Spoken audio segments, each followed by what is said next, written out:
Welcome to For the Record. I'm Elly Laliberte. Well, this week we're sitting down with the majority and minority leader in the state Senate to recap both the year that was and look ahead to 2026. We're breaking down everything from the two-year state budget to top issues and the future of control for the chamber. We'll start with minority leader Dianne Hesselbein. So I want to talk about the big issues that we saw come out of 2025. And I just want to ask, what do you think were the top headlines for the state Senate this year? I think some of the things we've been working on in the state Senate were the first few bills that we tried to roll out. We did healthy meals for everybody, and we wanted every kid in K-12 school to have a free healthy lunch. Unfortunately, the Republicans are refusing to give that bill a hearing. Another one of the bills we put forward are, we call it Less for RX, prescription drug costs. We think that's really important. There are a lot of people in our state making decisions around the kitchen table about what medications that they can afford right now. We had a plan where they could afford any medication that they were going to be given so they could stay healthy. And the third bill we put out was a homestead tax credit bill, and we believe that would keep people in their houses for longer amount of time. So I think really what this session was about was a lot of missed opportunities that we didn't have in the Senate. I feel like school funding was a big conversation that kept coming up this year. What have conversations looked like? Obviously, Democrats, you need to work with Republicans to get a lot of legislation through. What have conversations looked like with Republicans to talk about school funding? Well, one of the things I would say that happened that was good this year is Senate Democrats were brought to the table to work on a state budget. That hasn't happened in years. So we were able to be at the table with Republicans in the Assembly and the Senate, and fortunate we have Governor Tony Evers there as well to talk about the importance of K-12 education. We were able to pass a budget with some money for that. It wasn't, what I would say, what I would like to do if the Democrats were in charge, but it was a compromise and it helped move the ball forward. And I want to move now to childcare. That was something we saw come out of the state budget.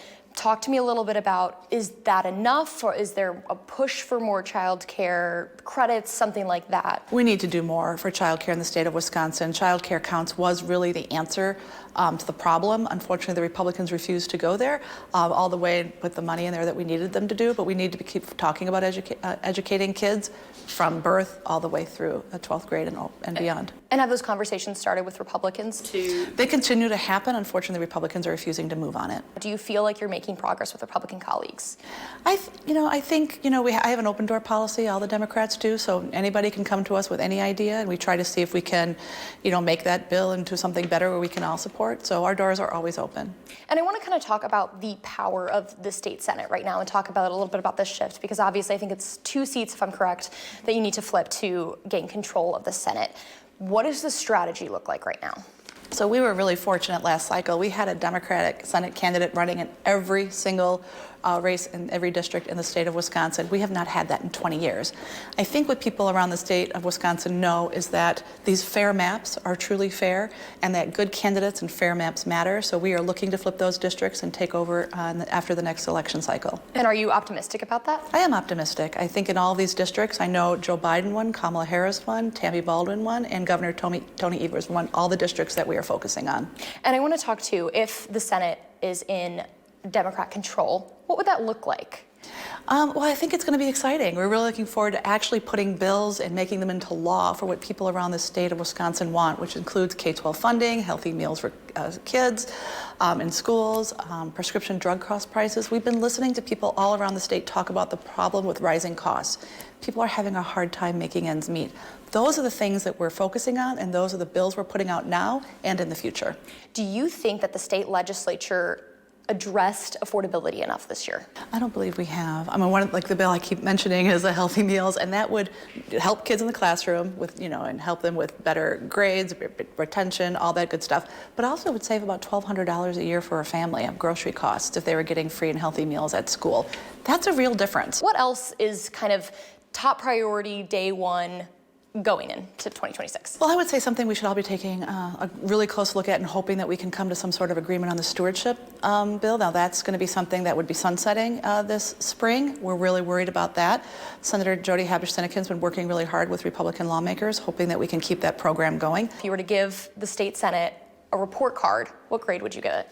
Ooh, I would probably give it a D. Honestly, we haven't been in that often. We've only been, I think, 9 times on the floor this session. We're really not meeting the moment about rising costs and affordability. What would get the Senate to an A? Passing those bills, at least getting hearings so we can hear what people need to say. Thank you so much for sitting down with us. We appreciate the time. Great. Thank you so much. Let's move now to our conversation with Senate Majority Leader Devin LeMahieu as Democrats look to pry away his control of the Senate in 2026. Well, I want to get started because I want to just recap 2025 in the Senate. Let's talk, what are the top headlines coming out of your chamber this year? I think you start with the budget. That's the most important thing that we do every session.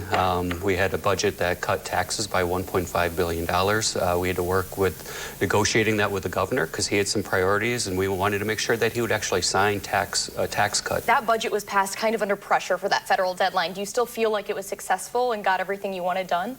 In a budget, there's always things that you don't like and things that you do like. That's part of the process of governing, working with the governor, working with the other side, making sure you can rally 17 votes. But there are so many good things that were in that budget. You mentioned the money for the hospitals. We invested in rural roads again, rural roads and bridges, $200 million into rural roads and bridges. Taking high-cost special education up to 90%, taking special education up to 42% in the first year and 45% in the second year, the biggest increase in special education in state history. So we're really proud of all the sort of different things that we got accomplished in the budget. And I want to talk to you about this cost of living and affordability because that is one of the top, if not the top issue for voters. Our Marquette Law School poll found it's the top issue. Do you believe that the state legislature has adequately tackled that issue this year? A lot of that is controlled by what the federal government does, driving inflation with setting interest rates, things like that. With the Fed, all we can do is control how much money we're taking from you and giving back to you. Well, that's the most essential way that we can help. So that's why we felt it was so important that when people get their tax returns next year, they're going to have more money. They're probably going to get a bigger refund. They're paying less in taxes. So you're saying the legislature has done a good amount? Yes. I know we saw a package of bills to incentivize school districts to consolidate, but Democrats again kind of pushed back saying that that's not fixing the funding formula issues with school districts. What's your response to that? Is that something that the Senate would look at next year? I think we've had 3 budgets in a row with some of the largest increases for K-12 education in state history. So we're continuing to, I think, fund education responsibly. Looking to 2026, I wanted to ask what a successful year for Republicans in your chamber would look like. We have 3 months left in session, January, February, March. We plan on coming to the floor all 3 months and still taking up bills. Bills are still being introduced, working through committees, so we'll do our job vetting these bills and trying to get some good legislation done that can hopefully hold the line on costs for citizens around Wisconsin and do things that are good for Wisconsin. Are there specific bills that you're excited about at this point? Not too terribly excited about, but we're working on bills through the process. Democrats need just 2 seats to flip the Senate next year. Are you worried about losing control of the chamber? I'm not. I think we have some very good incumbents that are planning to run again. We've already have candidates challenging in Democrat seats. I think we typically outperform the top of the ticket in our state Senate candidates, and we have candidates like Senator Mark Line, who's already out there knocking on doors. What would it mean for Wisconsin hypothetically if Democrats win that chamber next year? They're not going to. So you're not even worried about it. You seem very confident. Yep. All right. Well, I want to move now to if there's a little bit of unfinished business you think from 2025 that you would like to tackle next year. Yeah, I think the one thing that hopefully we can potentially get done, and there's 3 competing bills right now, is dealing with THC. Is there a specific bill that you are in favor of? Not at this point. We're just trying to build consensus because it's so important just to get regulation done. You had to grade the Senate this year. What grade would you give it? I'd give us a solid B+. We got a budget done. We've gotten a whole slew of bills on the governor's desk, some that he signed, some that he's vetoed, but I think we're moving forward in a good fashion. And to get to an A, what would that take? I think having a strong spring session in January, February, March, getting some good legislation done. Wonderful. Well, thank you so much for joining us today. Appreciate your time. Thank you. And those were condensed versions of our interviews. The full conversations are up right now on channel3000.com. And next on For the Record, we sit down with State Superintendent as she continues to defend her department.